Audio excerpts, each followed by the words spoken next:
আরে শুনেন, এক আল্লাহর ওলি ছিল আমাদের সিলসিলার বিখ্যাত বুজুর্গ হযরত আবুল হাসান খারকানি রহমতুল্লাহ আলাইহি। উনার বউ ছিল জন্মের তেরা, এরকম বউ আর হয় না। এটার গলার আওয়াজ ছিল বড়, কোনোদিন হুজুরের লগে মিলতো না, খালি ঝগড়া লাগতো হুজুরের লগে। কিরকম তেরা ছিল, কিছুর থেকে কিছু হলে স্বামীরে লইয়া পড়তো আর স্বামীর দোষ ধরতো। এটি আপনাকে ইব্রতের লেগা বলি, খেয়াল করেন। একবার এই বেডি দেহে, হুজুরের এই বউ দেহে এক আল্লাহর ওলি আকাশ দিয়ে উড়ে যায়। উনি কারামতি আর কি, কিছু আল্লাহর ওলি আছে আকাশ দিয়ে উঠতে পারতো, তো আকাশ দিয়ে উঠতেছে, কিন্তু বেশি উপর দিয়ে উড়ার কারণে চেহারাটা বোঝা যায় না কার। কিন্তু দেখছে একজন মানুষ উড়ে যায়, পরে হে মনে মনে কয়, মানুষে কয় আমার হেতে বলে আল্লাহর ওলি, হেতারে তো কোনোদিন উঠতে দেখলাম না, আজকে আয়োগ বাড়ি দেয় আজকে দৌড়মু যে কি রাম না আল্লাহর ওলি হয়েছেন, আপনার তো উঠতে দেখলাম না, বুঝছেন? আশির কথা আর কি। আল্লামা রুমি রহমতুল্লাহ এই ঘটনাগুলি জ্বালা কি বলে এর ভিতরে আনছেন, উনার একটা কিতাব আছে, এটার ভিতরে উনি আনছেন। পরে আইসে আওয়ার পরে কয়, আমনের মানুষ আল্লাহর ওলি কয়, আপনারা তো কোনোদিন উঠতে দেখলাম না, আপনি কি আল্লাহর ওলি? হঠাৎ করে এই কথা, আগা নাই গোড়া নাই, উঠতে পারলাম না, কি হয়েছে? পরে আজকে দেখছি এক আল্লাহর ওলি উড়ে যায়। তা আপনি যদি আল্লাহর ওলি হন, আপনারা তো কোনোদিন উঠতে দেখলাম না, তা আপনি কি আল্লাহর ওলি? কয় দেখছো নি? কহ দেখছি। লোকটারে চিনছ? কয় না চিনি না, একটু উপর দিয়ে গেছে এর লাগে চিনি নেই। কয় লোকটা তো আমি আছিলাম। কে আছিল? দেখেন দোষ ধরে, দোষ তো একটা ধরন লাগবো। ও এর লাগে দিয়ে ফাউডা এরম বে হয়ে গেছে। চিন্তা করছেন কিরকম তেরার তেরা। তো হুজুরে এক আল্লাহ দেন, আল্লাহ হুজুরে কি নেয়ামত দিছে। হুজুরে এত বড় নেয়ামতের অধিকারী, আকাশে উড়ে যায়, আরো অনেক কিছু হুজুর করতে পারে, অনেক নেয়ামত আল্লাহ তাআলা ওনাকে দিয়েছেন। তো এক মুরিদ ওনার কাছে বায়াত হইতে এসে অনেক দূরের থেকে, আবার পরে বাড়িতে এসে জিজ্ঞাসা, হুজুর বাড়িতে আছেন নি? তো হুজুর তখন বাড়িতে ছিলেন না। বউ কয় কার কাছে আইছেন? কয় আল্লাহর ওলি আবুল হাসান খারকানির কাছে আইছে। বউ এমন সেটা সেচ্ছে, কয় আরে কে কইছে আল্লাহর ওলি? আপনার মানুষ পান না, কার কাছে আইছেন আপনি? বায়াত হইতে পৃথিবীর কি আর ফিরটির নাই? কে কইছে ফির? বাগে নেন তো। ইচ্ছা মতোই মুরিদে দমকায় বাগাই দিচ্ছে। মুরিদে এটা ছিল নতুন, এটা কয় কি রে, কার কাছে এলাম? যার ঘরে ঠিক নাই, হে আবার আমার কি ইসলাহ করবো, আমার কি ঠিক করবো? দূর এটা গেছে বায়াত হইতাম না জায়গা। তো এলাকার মানুষ দেখে অপরিচিত লোক, কই জানি জায়গা করতে আইছে, জিগায় ভাই কই আইছেন, কই যাইবেন? আইছিলাম হুজুরের কাছে বায়াত হইতে, হুজুরের ঘরের অবস্থা দেখা। পরে এলাকার মানুষ বলে, কয় আচ্ছা টেনশন করেন না, আমরা আইছেন হুজুর কাছে, হুজুরে বড় আল্লাহর ওলি, এটা একটু ব্যতিক্রম। হুজুর কত বড় আল্লাহর ওলি এটা দেখতে হইলো, ওই যে পাশে একটা জঙ্গল আছে, জঙ্গলে যান, ওখানে গেলে বুঝবেন হুজুর কত বড় আল্লাহর ওলি। গেছে মানুষের কথা শুনে, যায় দাঁড়ায় রয়েছে বাইরে, হুজুর আইব জঙ্গলতে। কিছুক্ষণ পরে বলে আবুল হাসান খারকানি আইতেছে, বের হইতেছে, একটা বাঘের উপরে সাওয়ার হয়ে আইতেছে। কিসের উপর? আল্লামা জালালউদ্দিন রুমি রহমতুল্লাহ লেখেন, বাঘের উপর সাওয়ার, সাথে এলো একটা চাবুক, চাবুকটা বানাইছে সাপ দিয়া, সাপ সাপ সাপ দিয়া চাবুক বানাইছে, আর বাঘের বানাইছে গোড়া। বাঘের বানাইছে কি বলেন তো? তার পিছনে বলে একটা গাঠটি ছিল বাঘের উপরে, পিছনে লাকড়ির গাঠটি। হুজুরে লাকড়ি টোকাইতে গেছিল বাগানে রান্না করার জন্য আর কি। এই লাকড়ির গাঠটিটারে উনি যেই রশি দিয়া বানছে, এই রশিটাও সাপ। রশিটা কি বলেন তো? সাপ দিয়া রশি বানাইছে, সাপ দিয়া চাবুক বানাইছে, বাঘ দিয়া কি বানাইছে? গোড়া বানাইছে। স্পিডে পিডে আইতেছে। এ তো দেখে আরে বাবারে বাঘ, বাঘের উপরে হুজুর বসা। সালাম দিছে, সালামে হুজুর আপনি আবুল হাসান খারকানি? হ্যাঁ আবুল হাসান খারকানি। কি হইছে? হুজুর বাইত গেছিলাম। ও আর কইেন না, বাইত গেছিলেন, দমকাই দিছে তো, ইচ্ছা মতো কতক্ষণ কইছে না, আমার বদনাম করে দিছে, এটি তো কইবেন। হ্যাঁ তো টাসকি খেয়ে দাঁড়ায় রইছে। হুজুর এরকম কা এটা হুজুর? আরে এটার লইয়া চলি দেখে আল্লাহ আজকে আমারে বাঘ সাপেরে আমার অনুগত বানায় দিছে। তালাক দিলে তো আরেক বেটারে জ্বালাইব, যা জ্বালান আমারে জ্বালাক। এই জ্বালানি সহ্য করার কারণে আল্লাহ তাআলা আমারে এত বড় মাকাম দান করছেন। এই বিপদের ভিতরে সবর করার কারণে আল্লাহ তাআলা আমাকে বেলায়েতের মাকামে পৌঁছায় দিয়েছে। আমাদের জীবনের জন্য ওনার এই কয়েকটা হাদিস অত্যন্ত গুরুত্বপূর্ণ। এই সাহাবীর নাম হলো সখর আল গামিদি। বলেন তো কি নাম? এটা মনে রাখবেন, এটা একটু পরে লাগবে এই নামটা। এই নামটা খেয়াল রাখেন, সখর আল গামিদি রাদিয়াল্লাহু তাআলা। তিনি বলেন যে একবার রাসূল সাল্লাল্লাহু আলাইহি ওয়াসাল্লাম আল্লাহর কাছে একটা দোয়া করেছেন, আল্লাহ তাআলা সে দোয়া কবুলও করেছেন। দোয়াটা কি? তিনি দোয়া করেছিলেন, আল্লাহুম্মা বারিক লি উম্মতি ফি বুকুরিহা। আয় আল্লাহ, আপনি আমার উম্মতের বুকুরের মধ্যে বরকত দান করেন। কিসের মধ্যে? বুকুর। খেয়াল করেন দুইটা শব্দ। আল্লাহ রাসূল এই জায়গায় বুকুরের ভিতরে বরকতের দোয়া করেছেন। আল্লাহ, আপনি আমার উম্মতের যে বুকুরের যে সময়টা, এই সময়টার ভিতরে বরকত দেন। বরকত কি আর বুকুর কি এটা বুঝেন। বুকুর বলা হয় সাধারণত সকালকে। কোন সময়টাকে বলা হয় বুকুর? সকাল বলে কাকে? সকাল বলা হয় সুবহে সাদেক যখন শুরু হয়, অর্থাৎ যখন ফজরের সময় শুরু হয়, এই তখন থেকে নিয়ে প্রতিদিন 9টা 10টা মাঝখানের যে সময়টা, এই সময়টাকেই সাধারণত সকাল বলা হয়। তা আল্লাহ রাসূল এখানে দোয়া করতেছেন, আল্লাহ আপনি আমার উম্মতের এই সকালের সময়টার ভিতরে বরকত দেন। তো সকাল তো বুঝছি কোন সময়টা, এখন বরকত কি? আল্লাহ রাসূল যে দোয়া করলেন, আল্লাহ সকালে বরকত দেন। বরকত কি? বরকত হলো অল্পতে, আমরা যদি সহজে বলি, অল্পতে বেশি লাভবান হওয়া, এটাই হলো বরকত। অল্পতে বেশি ফায়দা পাওয়া, এটা হলো বরকত। যেমন আমি হাদিস থেকে একটা ঘটনা দিয়ে বুঝাই, তাহলে বরকতটা সহজে বুঝবেন। রাসূলুল্লাহর আরেকজন সাহাবী হযরত জাবির ইবনে আব্দুল্লাহ রাদিয়াল্লাহু তাআলা, দুজন, এখানে দুইজন ব্যক্তি, জাবের এবং আব্দুল্লাহ। আব্দুল্লাহর ছেলে জাবের। জাবেরও নবীর সাহাবী, পিতা আব্দুল্লাহও নবীর সাহাবী, বাপ বেটা দুজন নবীর সাহাবী। জাবের বলেন, আমার বাবা আব্দুল্লাহ ইসলামের দ্বিতীয় যুদ্ধ উহুদের ময়দানে ইসলামের পক্ষে লড়াই করতে গিয়ে শহীদ হয়েছেন। যে 70 জন সাহাবী শহীদ হয়েছেন উহুদের প্রান্তরে, এর মধ্যে অন্যতম হলেন হযরত আব্দুল্লাহ রাদিয়াল্লাহু তাআলা। আপনারা যারা মদিনায় গিয়েছেন, মদিনা থেকে 5.5 কিলোমিটার দূরে হলো উহুদ। এখানে যারা শহীদ হয়ে গেছেন তাদের একটা নামের লিস্ট আছে, তালিকা আছে, দেওয়া আছে কবরের পাশে। এখানে 8 নম্বরে ওনার নাম আছে আব্দুল্লাহ। এই আব্দুল্লাহর ঘটনা জাবের বলেন, আমার বাবা আব্দুল্লাহ শহীদ হয়েছেন উহুদের ময়দানে ঋণগ্রস্ত অবস্থায়। অর্থাৎ তিনি বলতে চাচ্ছেন, আমার বাবা ছিলেন খুব অভাবী, অনেক কষ্ট করে জীবন যাপন করতেন। সংসার চালাতে গিয়ে মাঝে মধ্যে ওনার ঋণ করা লাগতো। তো সময় ঋণ করতেন, আবার সময় দিয়ে দিতেন। কিন্তু উনি যখন উহুদের ডাক পড়ে, তখন তিনি ছিলেন ঋণগ্রস্ত, ঋণগুলি আদায় করে যেতে পারেন নাই। এই অবস্থায় তিনি দুনিয়া থেকে চলে গেছেন। তো যখন যুদ্ধ শেষ হলো, শেষ হওয়ার পরে সব পাওনাদাররা এসে আমার বাড়িতে হাজির। আইসা বলে, জাবের, আমরা তোমার বাবার কাছে এই পাওনাগুলি পাই, আমাদের পাওনাগুলি দাও। জাবের বলেন, আমিও এত গরিব ছিলাম যে বাবার ঋণ পরিশোধ করার মতো সম্পদ আমার কাছে ছিল না।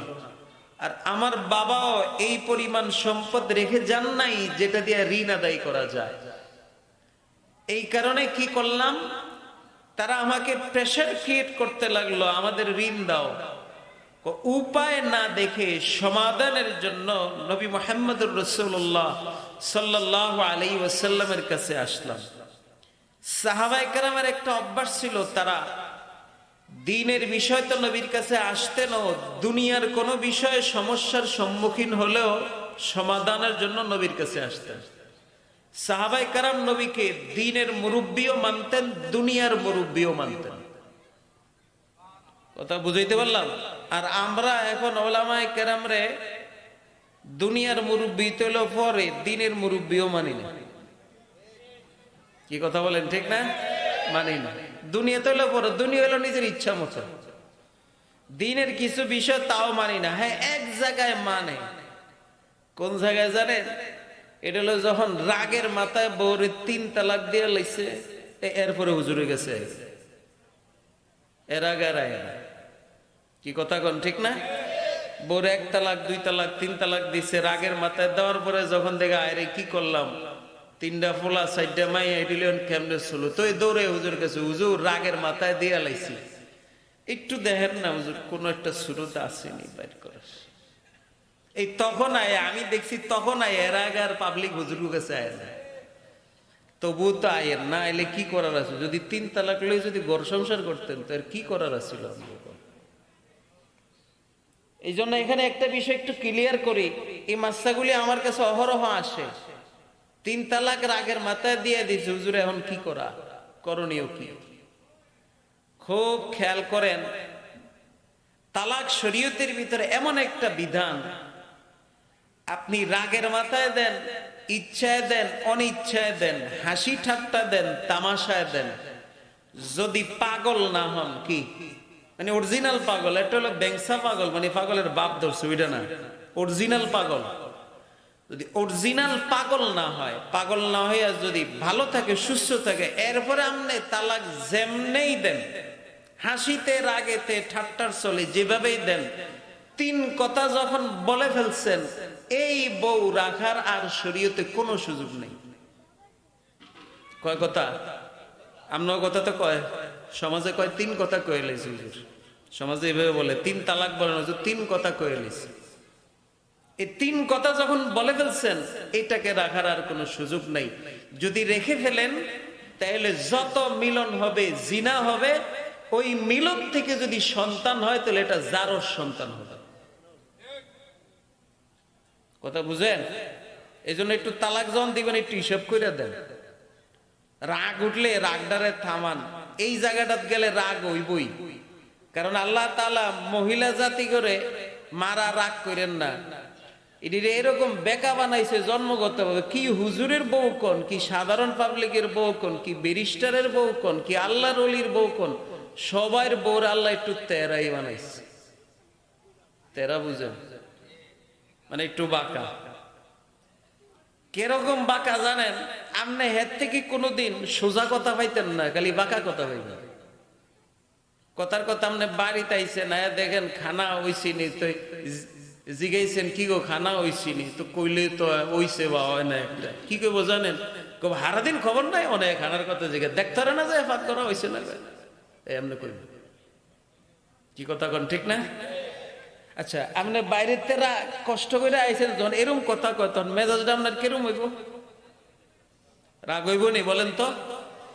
এই তখন এই রাগের মাথায়, বুঝো রাগের মাথায় দিয়ে লাইছি না, এটা যতই বেকা হোক, এই বেকাডারে লই আমগো চলন লাগবে।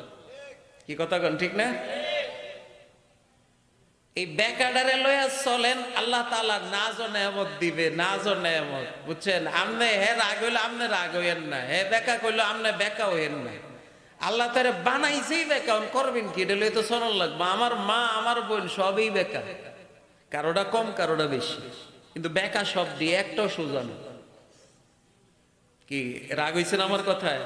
মারা রাগ করেন না। আরে শুনেন, এক আল্লাহর ওলি ছিল আমাদের সিলসিলার বিখ্যাত বুজুর্গ হযরত আবুল হাসান খারকানি রহমতুল্লাহ আলাইহি। উনার বউ ছিল জন্মের তেরা, এরকম বউ আর হয় না, কিন্তু উনি এটারে তালাক দিত না। এটার গলার আওয়াজ ছিল বড়, কোনোদিন হুজুরের লগে মিলতো না, খালি ঝগড়া লাগতো হুজুরের লগে, কিন্তু হুজুরের আরে তালাক দিত না। তো কেউ জিগাইলো হুজুর তালাক দেন না কা, এটা এরকম আপনি এত বড় আল্লাহর ওলি, আমি যদি তালাক দেই এটা তো আরেক বেটা বিয়ে করবো না কহ, হে বেটারও তো জ্বালায় খেলে, অতএব যা জ্বালা না আমারে জ্বালাক। সুবহানাল্লাহ সুবহানাল্লাহ। কিরকম তারা ছিল, কিছুর থেকে কিছু হলে স্বামীরা লইয়া পড়তো আর স্বামীর দোষ ধরতো। এটি আমরা ইব্রতের লেগা বলি, খেয়াল করেন। একবার এই বেডি দেহে, হুজুরের এই বউ দেহে এক আল্লাহর ওলি আকাশ দিয়ে উড়ে যায়। আকাশ দিয়ে কি করে, উনি কারামতি আর কি, কিছু আল্লাহর ওলি আছে আকাশ দিয়ে উঠতে পারতো, তো আকাশ দিয়ে উঠতেছে, কিন্তু বেশি উপর দিয়ে উড়ার কারণে চেহারাটা বোঝা যায় না কার। কিন্তু দেখছে একজন মানুষ উড়ে যায়, পরে মনে মনে কয়, মানসে কয় আমার হেতে বলে আল্লাহর ওলি, হেতারে তো কোনোদিন উঠতে দেখলাম না, আজকে আয়োগ বাড়ি দেয় আজকে ধর্ম যে কি রাম না আল্লাহর ওলি হয়েছেন, আপনারা তো উঠতে দেখলাম না, বুঝছেন? আশির কথা আর কি। আল্লামা রুমি রহমতুল্লাহ এই ঘটনাগুলি জ্বালা কি বলে এর ভিতরে আনছেন, উনার একটা কিতাব আছে, এটার ভিতরে উনি আনছেন। পরে আইসে আবার পরে আপনার মানুষ আল্লাহর ওলি কয়, আপনারা তো কোনোদিন উঠতে দেখলাম না, আপনি কি আল্লাহর ওলি? হঠাৎ করে এই কথা, আগা নাই গোড়া নাই, উঠতে পারলাম না, কি হয়েছে? পরে আজকে দেখছি এক আল্লাহর ওলি উড়ে যায়। তা আপনি যদি আল্লাহর ওলি হন, আপনারা তো কোনোদিন উঠতে দেখলাম না, তা আপনি কি আল্লাহর ওলি? কয় দেখছো নি? কহ দেখছি। লোকটারে চিনছো? কয় না চিনি না, একটু উপর দিয়ে গেছে এর লাগে চিনি নেই। কয় লোকটা তো আমি আছিলাম। কে আছিল? দেখেন দোষ ধরে, দোষ তো একটা ধরন লাগবো। ও এর লাগে দিয়ে ফাওড়া এরম বে হয়ে গেছে। চিন্তা করছেন কিরকম তেরার তেরা। তো হুজুরে এক আল্লাহ দেন, আল্লাহ হুজুরে কি নেয়ামত দিছে, হুজুরে এত বড় নেয়ামতের অধিকারী, আকাশে উড়ে যায়, আরো অনেক কিছু হুজুর করতে পারে, অনেক নেয়ামত আল্লাহ তাআলা ওনাকে দিয়েছেন। তো এক মুরিদ ওনার কাছে বায়াত হইতে এসে অনেক দূরের থেকে, আবার পরে বাড়িতে এসে জিগা হুজুর বাড়িতে আসেননি? তো হুজুর তখন বাড়িতে ছিলেন না। বউ কয় কার কাছে আইছেন? আল্লাহর ওলি আবুল হাসান খারকানির কাছে আইছে। বউ এমন সেটা সেচ্ছে, কয় রে কে কইছে আল্লাহর ওলি? আপনার মানুষ পান না, কার কাছে আইছেন আপনি? বায়াত হইতে পৃথিবীর কি আর ফিরটির নাই? কে কইছে ফির বাগাই নেন তো। ইচ্ছা মতোই মুরিদে দমকায় বাগাই দিচ্ছে। মুরিদে এটা ছিল নতুন, এটা কয় কিরি কার কাছে এলাম, যার গড়ে ঠিক নাই, হে আবার আমার কি এসলা করবো, আমার কি ঠিক করবো, দূর এটা গেছে বায়াত হইতাম না জায়গা। তো এলাকার মানুষ দেখে অপরিচিত লোক, কই জানি জায়গা করতে আইছে, জিগায় ভাই কই আইছেন, কই যাইবেন?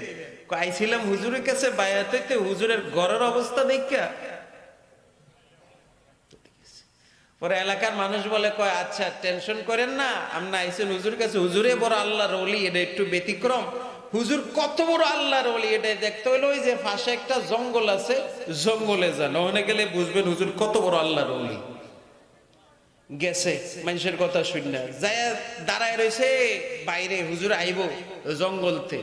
কিছুক্ষণ পরে বলে আবুল হাসান খারকানি আইতেছে, বের হইতেছে, একটা বাঘের উপরে সাওয়ার হয়ে আইতেছে। কিসের উপর? আল্লামা জালালউদ্দিন রুমি রহমতুল্লাহ লেখেন, বাঘের উপর সাওয়ার, সাথে এলো একটা চাবুক, চাবুকটা বানাইছে সাপ দিয়া, সাপ সাপ সাপ দিয়া চাবুক বানাইছে, আর বাঘের বানাইছে গোড়া। বাঘের বানাইছে কি বলেন তো? তার পিছনে বলে একটা গাঁটটি ছিল বাঘের উপরে, পিছনে লাকড়ির গাঁটটি। হুজুরে লাকড়ি টোকাইতে গেছিল বাগানে রান্না করার জন্য আর কি। এই লাকড়ির গাঁটটিটারে উনি যেই রশি দিয়া বানছে, এই রশিটাও সাপ। রশিটা কি বলেন তো? সাপ দিয়া রশি বানাইছে, সাপ দিয়া চাবুক বানাইছে, বাঘ দিয়া কি বানাইছে? গোড়া বানাইছে। স্পিডে পিডে আইতেছে। এ তো দেখ, আরে বাবারে বাঘ, বাঘের উপরে হুজুর বসা, সালাম দিছে। সালাম, হুজুর আপনি আবুল হাসান খারকানি? হ্যাঁ আবুল হাসান খারকানি। কি হইছে? হুজুর বাইত গেছিলাম। ও আর কইেন না, বাইত গেছিলেন, দমকাই দিছে তো, ইচ্ছা মতো কতক্ষণ কইছে না, আমার বদনাম করে দিছে, এটি তো কইবেন। হ্যাঁ তো টাসকি দাঁড়ায় দিছে। হুজুর এরকম কা, এরকম কা এটা হুজুর? আরে এটার লইয়া চলি দেখে আল্লাহ আজকে আমার বাঘ সাপেরে আমার অনুগত বানায় দিছে। তালাক দিলে তো আরেক বেটারে জ্বালাইব, যা জ্বালান আমারে জ্বালাক। এই জ্বালানি সহ্য করার কারণে আল্লাহ তাআলা আমার এত বড় মাকাম দান করছেন। এই বিপদের ভিতরে সবর করার কারণে আল্লাহ তাআলা আমাকে বেলায়েতের মাকামে পৌঁছায় দিয়েছে। এই জন্য ভাই এটারে লইয়া চললেন, রাগের মাথায় 3 তালাক দিয়ে লাগেন না। মনে থাকবো নি আমাকে যখন রাগ উঠে তখন তো হুঁশ থাকে না। 1 তালাক 2 তালাক 3 তালাক 1000 তালাক কোটি তালাক তোর 14 গোষ্ঠী তালাক গড় তালাক, ঠিক না? এমনি তো কয় নাকি 14 গোষ্ঠী সহ তালাক দিয়ে। আচ্ছা আপনি কি আর 14 গোষ্ঠীর বিয়ে করছেন? তো কারে তালাক দিলেন?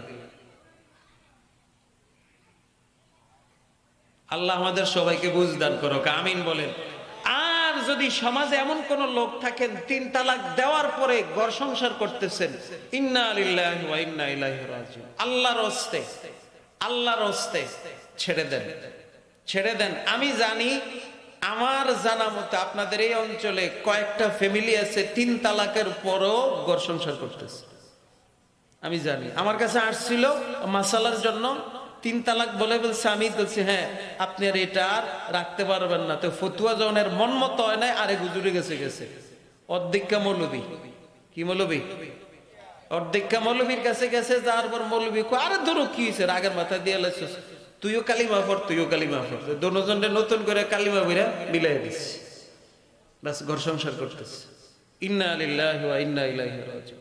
মনে রাখবেন, আজকে জেনে নেন 1 আর 2 কত? 1 আর 1 দিছেন 2 দিছেন, রাখার সুযোগ আছে। তার 1 তালাক দিছেন, এটাকে রাখতে পারবেন, 2ও দিছেন রাখতে পারবেন। কিন্তু যখন 3 বলে ফেলেছেন, এবার এক শব্দে 3 বলেন আর 1 2 3 বলেন, একসাথে বললেন তোরে 3 তালাক দিলাম, এভাবে বললেন, অথবা তোরে 1 তালাক দিলাম 2 তালাক দিলাম 3 তালাক দিলাম, যেভাবেই বলেন যদি 3 হয়ে গেছে, তাহলে এই বউ রাখার আর কোনো সুযোগ নেই। মনে থাকবো, ক্লিয়ার মাসালা? এখানে আমার বিশ্বাস না হইলে লক্ষ্মীবোর্ড দিয়ে আছে মাদ্রাসা, জিগান হুজুর করে আপনাকে 2500 বহু বড় বড় ইয়ে আছে মাদ্রাসা আছে, জিগান যে আমি ভুল বলছি না সঠিক বলছি, জিজ্ঞেস করে। আল্লাহ আমাদেরকে বুঝ দান করো, আমিন বলেন আমিন। তা আমি বলতেছিলাম তালাকের মাসালা এলে আমাদের কাছে আসে, অন্যথায় আসে না। কিন্তু সাহাবাই কেরামের আমল শুনেন, সাহাবাই কেরাম এমন ছিলেন, দ্বীনের বিষয় আল্লাহ নবীর কাছে যাইতেন, দুনিয়ার কোন বিষয় হলো আল্লাহ নবীর কাছে যাইতেন। ঠিক এই জাবির ইবনে আব্দুল্লাহ যখন সমস্যার ভিতরে পড়ে গেছেন, নবীর কাছে আসছেন, এসে বলে, নবী গো, আমার বাবা ঋণগ্রস্ত অবস্থায় দুনিয়া থেকে বিদায় নিয়েছেন, এত এত ঋণ রেখে গেছেন, আমার তো দেওয়ার মতো সম্পদ নাই, কি করব নবী একটু বলেন। আল্লাহ নবী বলেন, তোমার বাবা কি কোনো সম্পদে রেখা যায় নাই? বলল, আল্লাহ নবী, আমার বাবা ছোট্ট একটা খেজুর বাগান রেখে গেছেন, যে খেজুর বাগানে অল্প কয়েকটা খেজুর গাছ আছে, খেজুর গাছে কিছু খেজুর আছে, এই ছাড়া আমার বাবার আর কোনো সম্পদ নাই। তা আল্লাহ নবী বলেন, তাহলে খেজুর দিয়ে ঋণ আদায় করো। হুজুর ঠিক আছে, তাহলে খেজুর দিয়ে ঋণ আদায় করি। সব পাওনাদারদেরকে খবর দিছে, খেজুর বাগানে নিছে, নাও। রসুল বলছে খেজুর দিয়ে ঋণ আদায় করতে, যে 5000 টাকা পাও 5000 টাকার খেজুর লয়ে যাও, যে 2000 টাকা পাও 2000 টাকার খেজুর লয়ে যাও, যে যে পরিমাণ ঋণ পাও ওই পরিমাণ খেজুর নিয়ে যাও। তো তারা একটা হিসাব করলো, হিসাব করে দেখলো না, যে পরিমাণ ঋণ, ঋণের তুলনায় খেজুরের পরিমাণ অনেক কম, এই খেজুর দিয়ে ঋণ আদায় হয় না। ধরেন ঋণ হলো 10,000, খেজুর হলো 5000 টাকা, বাকি 5000-এর কি হবে? এই কারণে একজনও রাজি হয় নাই খেজুর দিয়ে ঋণ পরিশোধ করার, ঋণ নেওয়ার একজনও রাজি হয় নাই। বলে, না আমরা এগুলো দিয়ে ঋণ নিব না, আমাদের ঋণ যেমনে বড়, আমাদের টাকা দিয়ে দাও, তখনকার সময়ের টাকা। হযরত জাবির ইবনে আব্দুল্লাহ উপায় না দেখে নবীর কাছে আবার আসলেন, নবী গো, এই ঘটনা, খেজুরের পরিমাণ কম, ঋণের পরিমাণ বেশি, এই খেজুর দিয়ে ঋণ আদায় হয় না, কি করব? রাসূল বলেন, ঠিক আছে যাবে, তুমি যাও, বাড়িতে যাও, আমি নবী মুহাম্মদ আগামীকাল সকালে তোমার খেজুর বাগানে যাব, সেখানে আমি যাওয়ার পরে তোমার ঋণ আদায়ের একটা ব্যবস্থা হবে, তুমি টেনশন করো না, বাড়িতে যাও। আল্লাহু আকবার। জাবের বলেন, পরের দিন সকালবেলা আল্লাহ নবী আমার খেজুর বাগানে আসলেন। আসার পরে খেজুর বাগানে ঢুকলেন, ঢুকে খেজুরের দিকে তাকাইলেন, তাকায় দেখলেন না এই টাকা, এই খেজুর দিয়ে ঋণ আদায় হয় না। তা আল্লাহ রসুল কি করলেন? খেজুর বাগান থেকে বের হয়ে গেলেন।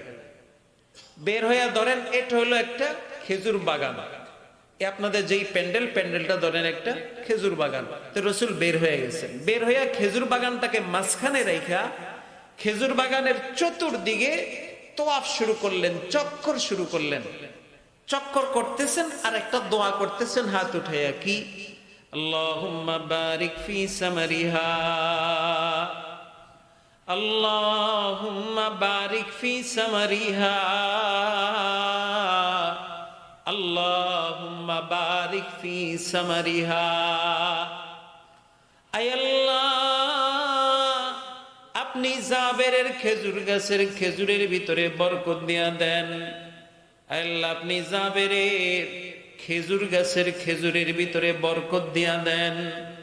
আল্লাহ রসুল এই দোয়া করতেছেন, আল্লাহ জাবেরের খেজুরের ভিতরে বরকত দেন, বরকত দেন, বরকত দেন।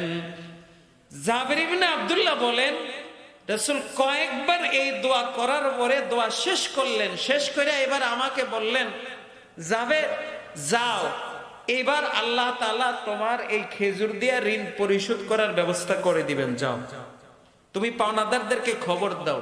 জাবের বলে, যখন রসুল বলছে যে আল্লাহ এটা দিয়া পাওনা আদায় করবেন, আমার বিশ্বাস হয়ে গেছে যে হ্যাঁ এটা দিয়া পাওনা আদায় হবে। সব পাওনাদারকে খবর দিয়ে আমি নিজে খেজুর গাছে উঠলাম, অনেক খেজুর পারলাম, পাইরা যেই যেই পরিমাণ পাওনা পায় ওই পরিমাণ খেজুর দিয়া পাওনা পরিশোধ শুরু করলাম। করতে করতে করতে করতে এমন হয়েছে, জাবের বলেন যে আমার সব পাওনাদারের পাওনা শেষ হয়ে গেছে, কিন্তু আমার খেজুর বাগানের খেজুর শেষ হয় নাই। বুঝছেন তো বরকত কাকে বলে? এটা হলো বরকত। গতকালকে যেটা দিয়ে পাওনা আদায় হয় না, আজকে সেটা দিয়ে পাওনা আদায় হয়েছে তো হয়েছে, খেজুরও শেষ হয় না, খেজুরও বাকি আছে। এইটাকে বলে বরকত, মানে অল্পতে আল্লাহ বেশি ফায়দা দিয়ে দিবেন। এখন আসেন আমার হাদিসের মূল আলোচনায়।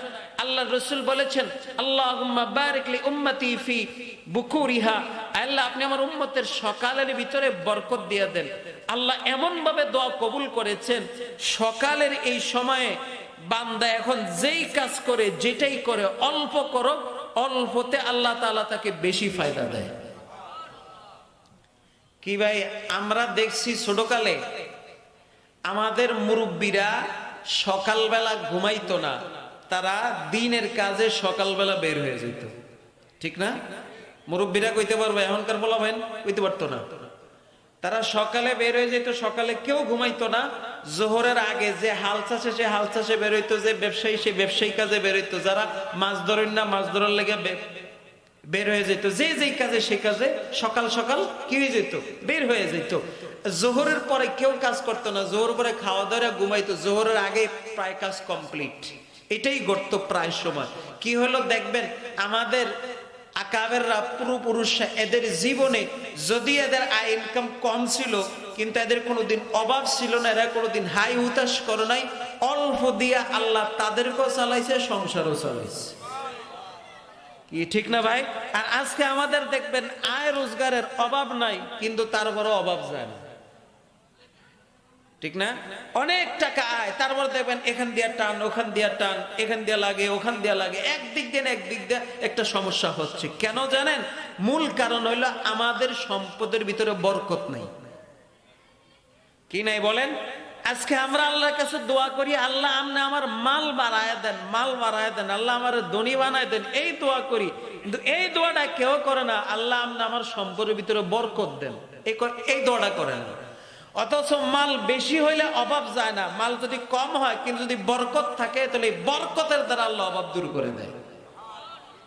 এই জন্য বরকতটা জরুরি।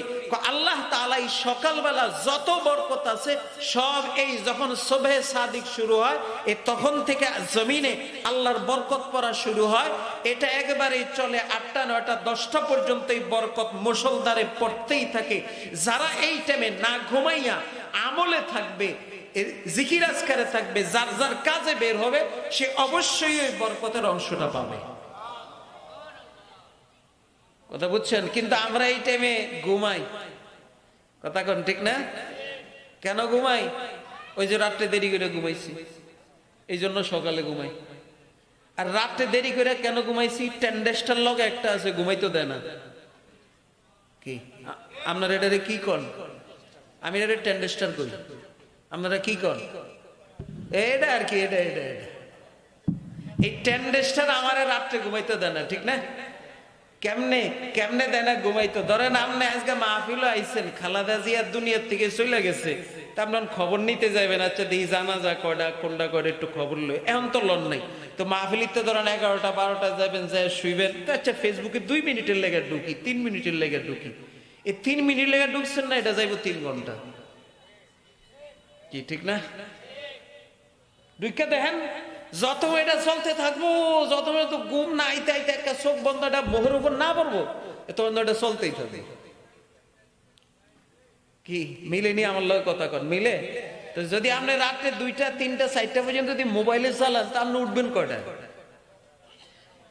বলেন কয়টা উঠবেন আপনি? তা আপনার বরকত গেল কই, রহমত গেল কই?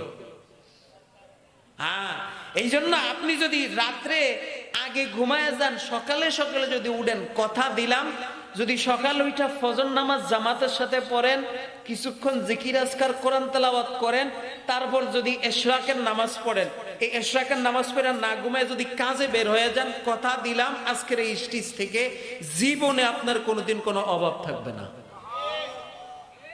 আপনি আমল করে দেখেন, কোনো অভাব আপনার জীবনে থাকবে না। এরকম বহু প্রমাণ আছে আমাদের জীবনে, যারা এটার উপর চলছে, আল্লাহ এদের অভাব রাখে নাই, আল্লাহ এদেরকে অভাব মুক্ত করে জীবন পার করে দিছে। এরকম বহু প্রমাণ আছে আমাদের কাছে। কেন কেন? এক তো বরকত নাজিল হয়, আরেক রাওয়ায়াতে আছে আল্লাহর রাসূল ইরশাদ করেছেন যে আল্লাহ বলেন, মান সাল্লা 4 রাকাতিন ফি আউয়ালিন নাহার আকফিহি আখিরা আও কামা ক্বালা আলাইহিস সালাতু ওয়াস সালাম। কেউ যদি দিনের শুরুতে 4 রাকাত নামাজ পড়ে, কয় রাকাত? কোন সময়? কি কয় আল্লাহ রাসূল জানেন? আল্লাহ বলেন আকফি আখিরা, বান্দা তুই দিনের শুরুতে 4 রাকাত নামাজ পড়, সারা দিন তোর যা লাগবে এই সব কিছুর জন্য আমি আল্লাহ যথেষ্ট হয়ে যাব।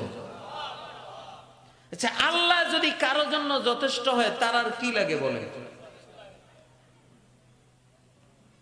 এটা কোন নামাজ? ফজর নামাজ। কিসের নামাজ? হ্যাঁ, ইশরাকের নামাজ। কেন জানেন? আল্লাহ রাসূল বলেছে ফি আউয়ালিন নাহার, দিনের শুরুতে। দেখেন ফজর নামাজও কিন্তু 4 রাকাত। কয় রাকাত?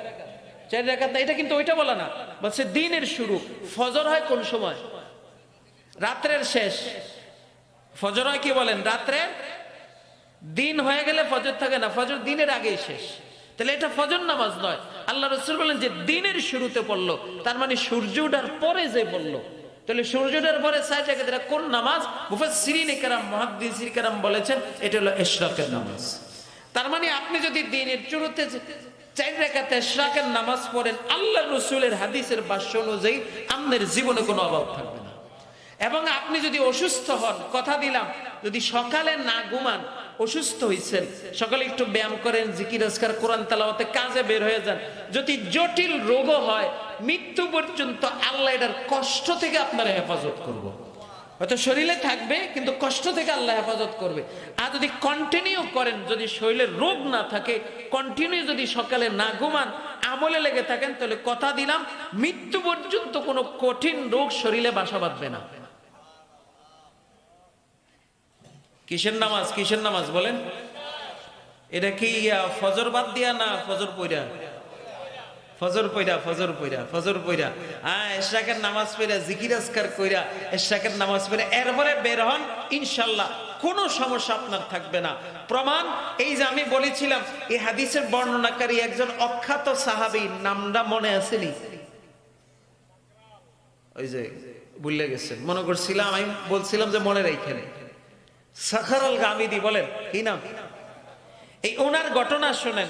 উনি নিজে বলে, আমার একটা বদ অভ্যাস ছিল। সাহাবি, কি মদিনার, ওনার বাড়ি হলো ইয়াতে মদিনায়, আনসারি সাহাবি। উনি বলে আমার একটা বদ অভ্যাস ছিল, আমি ফজর নামাজ পড়ে আমার সন্তানদেরকে নিয়ে এশরাকের নামাজ পড়ে ব্যবসার কাজে বের হয়ে যেতাম। ব্যবসা করতাম কতক্ষণ, হাদিসের ভাষা যখন প্রচন্ড রোদ প্রচন্ড আকার ধারণ করতো, ধরেন আরবে 12টা 1টা এই টাইমে প্রচন্ড আকার ধারণ করে রোদ, ধরি আমরা এটা জোহর পর্যন্ত, এই টাইম পর্যন্ত ব্যবসা করতাম, এরপর আর ব্যবসা করতাম না। এইটা আমার কন্টিনিউ চলেছে। আমি ঘুমাইতাম কোন সময়, জোহর নামাজ পড়ে খাওয়া দাওয়া করে আসর পর্যন্ত ঘুমাইতাম, এরপরে আর ব্যবসা নাই। এরপরে এশার নামাজের অপেক্ষায় থাকতাম, এশার নামাজ পড়ে ঘুমাইয়া যেতাম, আবার আগে উঠতাম। এই ছিল আমার আমল। সকালে আর ঘুমাই না। কি হয়েছে, আল্লাহ তাআলা আমার ব্যবসার ভিতরে এত বরকত দিয়েছেন যে পুরা মদিনার ভিতরে আমার ব্যবসা ছড়ায় গেছে এবং আমি এত লাভবান হয়েছি। সাখার আল গামিদি বলেন, আগে তো ব্যাংক ব্যালেন্স ছিল না, আমি ঘরের ভিতরে টাকা জমানো শুরু করতাম। একটা পর্যায়ে আমি টাকা জমাইতে পারতাম না, একটা সময় ছিল, কিন্তু যখন সকালে না ঘুমাই এক কাজে বের হয়েছি, এই তখন থেকে আমার টাকা জমতে জমতে এমন হয়েছে, তিনি বলেন যে আমার ঘরে আর টাকা রাখার জায়গা হয় না। পরে কি করলাম, ঘুরা ঘুরা ঘুরা ঘুরা মদিনায় অভাবী কারা তাদেরকে দান করা শুরু করলাম, নাও আমার সম্পদ অনেক, নাও নিতে থাকো। তো উনি বলেন আল্লাহ আমার ব্যবসায় আমার সম্পদে এত দিয়েছেন কেন, একমাত্র সকালের আমলের কারণে। কথা বুঝেন? এই জন্য আমি বলি সকালবেলার আমল হলো ধনী হওয়ার আমল। কি হওয়ার আমল বলেন? কেউ যদি হালাল পথে ধনী হইতেছে, দেখেন আমরা আজকে ধনী হওয়ার লেগে সুদে যাই, কত লাইনে যাই না উল্টা পাল্টা, ধনী হওয়ার জন্য তো যে একটু স্বাচ্ছন্দ্য না, আপনি এই পথে যাইেন না। হালাল পথে ধনী হওয়ার আমল হলো এটা, আপনি একটু কষ্ট করে আগে ঘুমাইয়া সকালে ফজর জামাতে পড়েন, জিকির আজকার করেন, কোরআন তেলাওয়াত করেন, কন্টিনিউ ইশরাকের নামাজ পড়েন, কথা দিলাম এই পথে আল্লাহ আপনাকে ধনী বানায় দিবে। রাজি আছেন ইনশাল্লাহ? রাজি আছেন? পারবেন না ইনশাল্লাহ আজকে থেকে? কয় রাকাত? কয় রাকাত? ফজর সহ না ফজর বাদ দিয়ে? ফজর সহ। আল্লাহ তাআলা এই টাইমে কি লেগে দিছে জানেন? সব নিবার কথা আল্লাহ এই টাইমে কি লেগে দিছে আল্লাহ জানে। আল্লাহ আমগরে বানাইছে না? কে বানাইছে আমাদেরকে? আল্লাহ জানে আমার গোলাম 4 ওয়াক্ত পড়লো, 1 ওয়াক্ত পড়তো না। কোনটা ঠিক না? আল্লাহ জানে না ভালো করে? আল্লাহকে পড়তি না, ধনী হইতেছে, ধনী হইতে তো চাবি, নামাজ পড়তি না কিন্তু ধনী তো হইতে চাবি, ধনী হওয়ার লাগে এই টাইমটা আমি এমন জায়গায় দিমু যে কমপক্ষে আমার লেগে না হোক, ধনী হওয়ার লাগে হলে যাতে কমপক্ষে নামাজটা ফরজ, এর লেগে আল্লাহ তাআলা এই টাইমে এটা দিয়ে দিচ্ছে। কথা বুঝছেন? এখন আপনি ঠিক আছে ফজর নামাজের লেগে আয়েন না, কমপক্ষে ধনী হওয়ার লেগে আয়েন নাকি? এটার লেগে তো রাজি আছি না রে যুবকরা? আমরা তো ধনী হইতে চাই, ঠিক আছে, ধনী হওয়ার লেগে আসে, ধনী হওয়ার লেগে শুরু করেন, পরে যখন অভ্যাস হয়ে যাবে পরে এটা ইবাদত হয়ে যাবে। রাজি আছি ইনশাল্লাহ? রাজি আছেনি সবাই? এখন ইশরাকের নামাজের সময়টা কখন? সূর্য ওঠার 23 নাকি? আসলে এই কথাটা এখন বলতে হয় জায়গায় জায়গায়, এটা আমাদের উজানির হুজুররাও বলেন, আমরাও বলি, এটা একটা তাহকিকি কথা। 23 মিনিট এই কথাটা গলত। এই কথাটা কি বলেন তো? ভুল, ভুল, এটা সহি না। তাহলে সহি কি? আচ্ছা সহিটা কি এটা আগে বুঝি, কেমনে কত মিনিট সহি? এই 23 মিনিট পরে নামাজ পড়তে হবে কেন? সূর্য ওঠার 7:30 নামাজ পড়লে সমস্যাটা কি? আমি ধরেন সূর্য উঠলো তখনই পড়লাম, 23 মিনিট পরে আমারে পড়তে হবে কি লেগে? যদি 15 মিনিটে পড়ি তো 15 মিনিট পরে কি লেগে পড়তে হবে? এর আগে বললে আমার সমস্যাটা কি? আগে তাহলে সমস্যাটা বুঝি নাকি? সমস্যা হলো আল্লাহ রাসূল এক হাদিসের মধ্যে বলছেন, বিজাতিরা যখন ইবাদত করে সিজদা দেয়, তারাও কিন্তু ইবাদত করে, তারাও সিজদা দেয়, তারা যখন সিজদা দেয় তখন তোমরা সিজদা দিও না, তোমরা তাদের বিরুদ্ধাচরণ করো। তারা যেই টিমে ইবাদত করে তোমরা ওই টিমে ইবাদত করো না। তো পৃথিবীতে একটা গ্রুপ আছে যারা সূর্যের ইবাদত করে, সূর্যকে সিজদা দেয়। কখন? 3 টাইমে। কয় টাইমে বলেন? সূর্য যখন ওঠে তখন সিজদা দেয়, সূর্য যখন ডুবে তখন সিজদা দেয়, সূর্য যখন একবারে মাঝ বরাবর থাকে তখন সিজদা দেয়। এই জন্য 3 টাইমে আমাদের নামাজ পড়া মাকরু, সিজদা দেওয়া মাকরু। জানেননি মাসালা যে 3 টাইমে নামাজ পড়া মাকরুহ কেন? ওই টাইমে তারা সেজদা দেয় আল্লাহ রাসূল, ওই টাইমে তোমরা দিও না, তাই আমরা ওই টাইমে দেই না। তাহলে এখন তারা কতক্ষণ সেজদা দেয়? সূর্যটা যখন উঠা শুরু হয়, উঠা যখন কমপ্লিট হয়ে যায়, এই কমপ্লিট হওয়া পর্যন্ত সেজদা দেয়, কমপ্লিট হয়ে গেলে আর সেজদা দেয় না। এতে কমপ্লিট হইতে কতক্ষণ লাগে? সৌরবিজ্ঞানীরা বলে একটা সূর্য উঠা কমপ্লিট হইতে 12 থেকে 15 মিনিট লাগে সর্বোচ্চ। 12 থেকে কত মিনিট? এরপরে সূর্যটা কমপ্লিট, তারপরে আর তারা সেজদা দেয় না। এই কারণে কয় তারা যদি সেজদা দেয় তাহলে 15 মিনিট পর্যন্ত দিবে, এরপরে আর দিবে না। তাহলে তো এই জন্য তোমার নামাজ পড়া মাকরুহ 15 মিনিট পর্যন্ত, এরপর আর এটা মাকরুহ না। কথা ক্লিয়ার? বুঝতে পারছি? এই কারণে এখন যদি আপনারা কেউ চান যে আমার খুব ব্যস্ততা আছে, আমাকে চলে যেতে হবে, তাহলে আপনি 15 মিনিট পরে ইচ্ছা করলে আপনি সেজদা দিতে পারেন, নামাজ পড়তে পারেন, আপনার কোনো সমস্যা নেই। আর যদি কোন না আমার ব্যস্ততা নাই, আমি ফ্রি আছি, তাহলে আপনি আধা ঘন্টা পরে পড়েন না, 1 ঘন্টা পরে পড়েন না, 1.5 ঘন্টা পরে পড়েন না, সমস্যা নাই।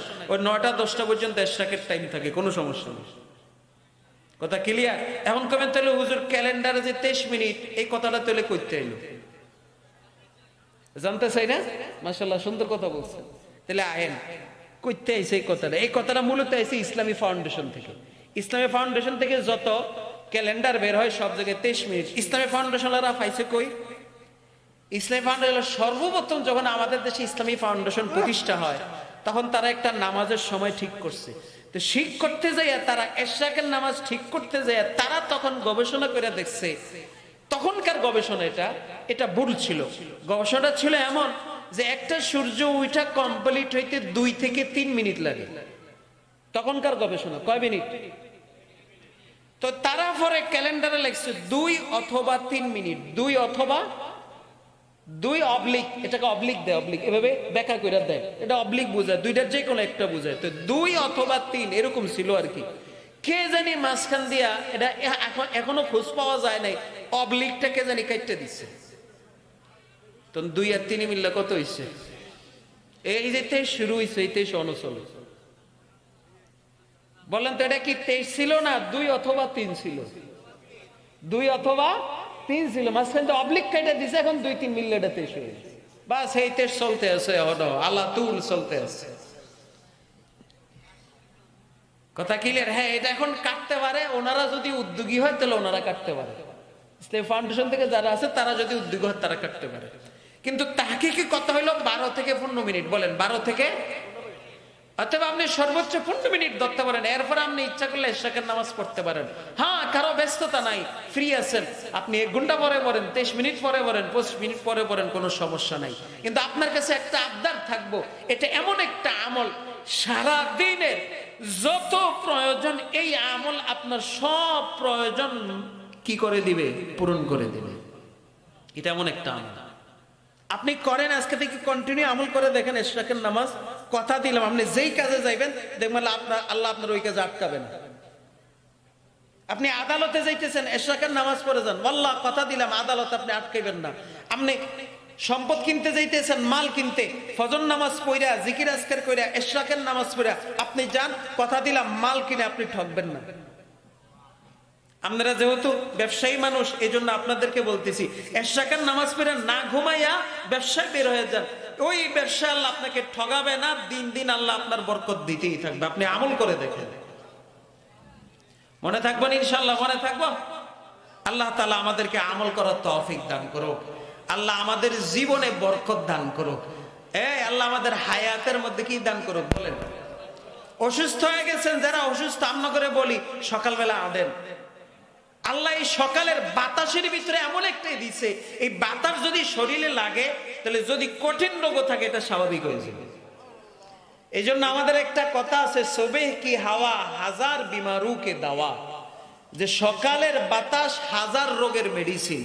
বলেন, সকালের বাতাস হাজারো রোগের মেডিসিন। হ্যাঁ হ্যাঁ, সকালের বাতাসে এমন এক বরকত আল্লাহ দিয়ে দিয়েছে, এটা যে শরীরে লাগবে, রোগ না থাকলে মৃত্যু পর্যন্ত কোনো কঠিন রোগ সেই শরীরে আসবে না।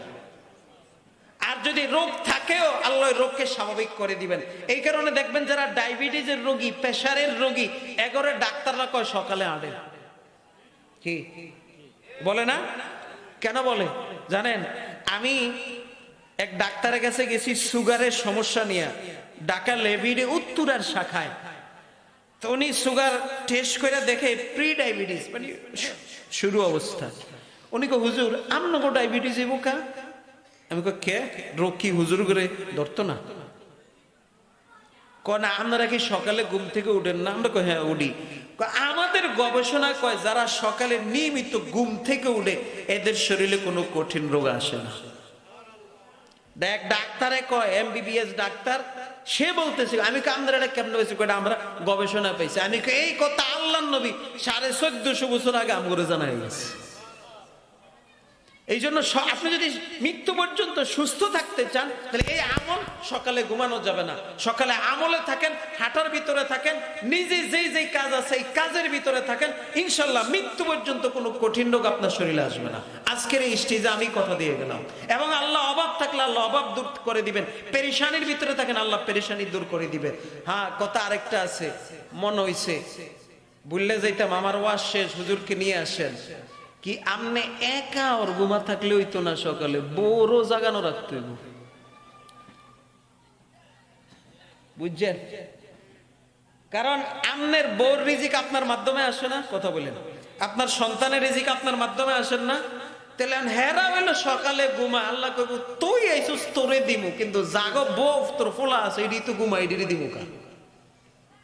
কথা বুঝছেন? পরে আমনের ডালে লাগবো ফেস, আমনের রিজিক লয়ে পরে কারাগারি লাগবো। পরে দেখবেন অভাব পড়ে গেছে, পরে কইবেন কি রে হুজুরে না কইছে সকালে বলে এইভাবে করলে অভাব দূর হয়। কো অভাব দিয়ে দূর হয় না? অভাব দূর হইব, কিন্তু আমনে যেখানে বান দেওয়া দরকার হেন তো দেন নাই। কথা বুঝতে পারলাম? এই জন্য বউ ঘুমাইতে পারতো না, সন্তানে ঘুমাইতে পারতো না। পুরা ফ্যামিলিকে এই স্ট্রাকচারের ভিতরে নিয়ে আসতে হবে। যদি পুরা ফ্যামিলি স্ট্রাকচারের ভিতরে চলে আসে, কথা দিলাম কোনো অভাব এই ফ্যামিলিতে আর থাকবে না। মনে থাকবো ইনশাল্লাহ। কিন্তু মাইয়া করে বুঝাইতে পারতেন না, ঘুমাইবই সকালবেলা, ঠিক না? বেডিরা না, ওই যে কইলাম না তেরা তো